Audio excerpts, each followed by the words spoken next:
seriously. Two boys, including a 12-year-old, brutally murdered in a gang attack the police described as one of the most horrific crimes of its kind. Is this Melbourne?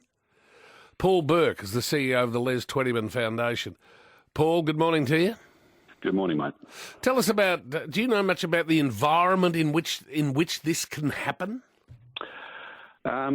Look, I think it's probably because as a society we've let this get away from us. The carriage of edged weapons has become almost normal for some young people.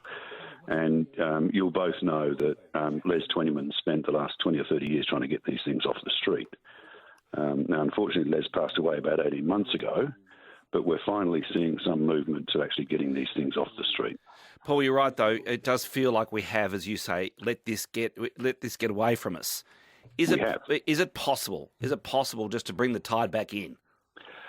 Yeah, I think it is, and I think the Les Twentyman Foundation has got the programs that can actually help government do that. But they're going to require funding. I mean, we're already running some programs that are funded by philanthropists and donors, which are having some dramatic effects, and the government are aware of those programs.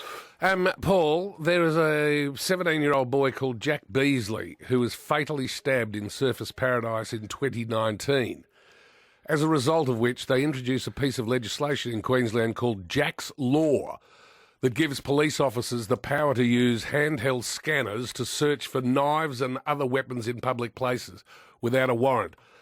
This Labor government in Victoria has had numerous chances to pass that law in Victoria but refuses to do so. That's an interesting position because you're into the realms of people's rights, etc. I mean, I think this... They're only going to scan me. They're only going to scan me for a knife, and I've either got one or I haven't.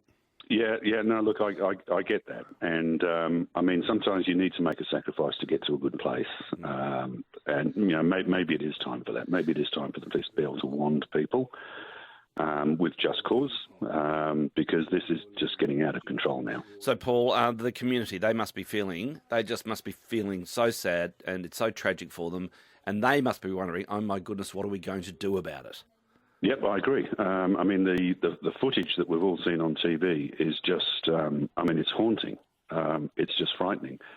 And you've got people talking to journalists saying that they're scared to come out of their homes.